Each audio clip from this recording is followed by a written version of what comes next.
सोचो एक desert green हो रहा है। एक ऐसी जगह जो सिर्फ रेत और गर्मी के लिए फेमस है, वहां सब कुछ फर्टाइल बन रहा है। सुनने में तो ये अमेजिंग लगता है, लेकिन क्या आपको पता है थार डेजर्ट का ग्रीनिंग इंडिया के लिए मुश्किलें ला सकता है। सोचो लोकस्ट स्वॉर्म्स, ड्राउट्स और एक ऐसा चेन इंपैक्ट जो पूरे एशिया को इंपैक्ट कर सकता है।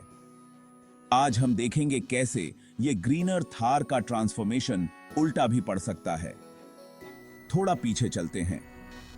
थार डेजर्ट जो 2 लाख स्क्वायर किलोमीटर्स में फैला हुआ है नॉर्थ वेस्ट इंडिया में, सदियों से इंटेंस गर्मी और कम रेनफॉल का घर रहा है।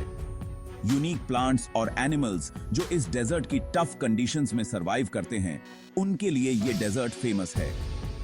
थार एक बड़ा सिंबल रहा है रेजिलियंस का दुनिया के सबसे टफ क्लाइमेट्स में, लेकिन रीसेंट ईयर्स में ये आइकॉनिक डेजर्ट बदल रहा है। क्लाइमेट शिफ्ट्स और ज्यादा इरिगेशन की वजह से थार के कुछ पार्ट्स ग्रीन होने लगे हैं। कुछ रीजन्स में रेनफॉल भी बढ़ रही है और वेजिटेशन ग्रो हो रही है। पहली नजर में लगता है वाह, ज्यादा ग्रीनरी, ज्यादा फार्मिंग, पर बात इतनी सिंपल नहीं है। यहां से प्रॉब्लम शुरू होती है। ज्यादा वेजिटेशन से डेजर्ट का डेलिकेट बैलेंस बिगड़ सकता है। ये ग्रीनरी लोकस्ट्स के लिए परफेक्ट ब्रीडिंग ग्राउंड बन सकती है, वही पेस्ट्स जो रिसेंटली ईस्ट अफ्रीका में तबाही मचा चुके हैं। और अगर सब कुछ परफेक्ट कंडीशन में हुआ तो ये लोकस्ट्स इंडिया में भी स्वॉर्म कर सकते हैं, क्रॉप्स को नुकसान और फूड सिक्योरिटी को रिस्क में डाल सकते हैं। लेकिन सिर्फ लोकस्ट्स ही प्रॉब्लम नहीं है। ग्रीनिंग से पूरे एशिया के रेनफॉल पैटर्न्स इंपैक्ट हो सकते हैं। ये रीजनल वेदर को अनप्रिडिक्टेबल बना सकता है, कहीं ड्राउट तो कहीं फ्लड्स, क्योंकि लोकल इकोसिस्टम्स और एटमॉस्फेरिक कंडीशंस चेंज हो रही हैं। साइंटिस्ट्स का कहना है कि अगर हमने ये शिफ्ट केयरफुली मॉनिटर नहीं किया तो और भी इश्यूज हो सकते हैं फ्यूचर में। लोकस्ट इन्वेजन्स, मॉनसून पैटर्न्स में शिफ्ट्स और वाटर रिसोर्सेज पे प्रेशर, ये सब तो शुरुआत है।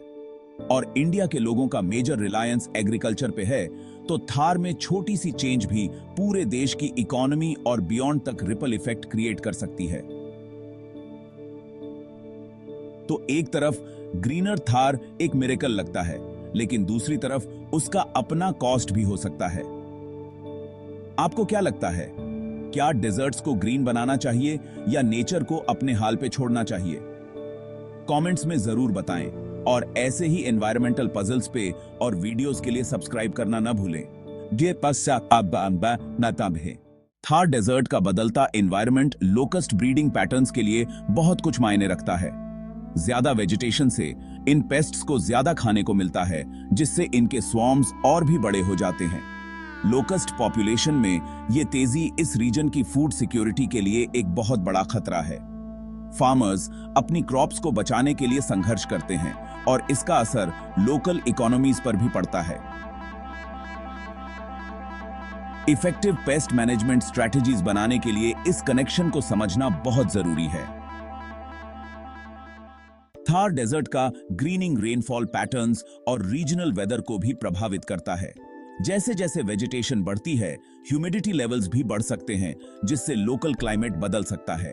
इन बदलावों से रेनफॉल ज्यादा और तेज हो सकती है, जिसका असर एग्रीकल्चर और वाटर रिसोर्सेज पर पड़ेगा। बदलते हुए क्लाइमेट डायनामिक्स को समझने और उसके हिसाब से ढलने के लिए इन शिफ्ट्स को मॉनिटर करना बहुत जरूरी है। आगे देखते हुए थार डेजर्ट को कई चैलेंजेस का सामना करना पड़ सकता है। बढ़ती हुई वेजिटेशन से हैबिटेट चेंजेस हो सकते हैं, जो लोकल वाइल्ड लाइफ और बायोडायवर्सिटी को प्रभावित कर सकते हैं। इसके अलावा बदलता हुआ लैंडस्केप ह्यूमन सेटलमेंट्स और लैंड यूज को भी प्रभावित कर सकता है। इस रीजन के सस्टेनेबल फ्यूचर के लिए इन इश्यूज को प्रोएक्टिवली एड्रेस करना बहुत जरूरी है।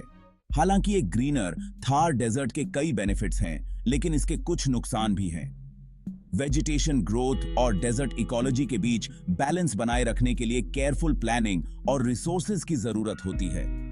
लोकल कम्युनिटीज और गवर्नमेंट्स पर इसका इकोनॉमिक बर्डन काफी ज्यादा हो सकता है।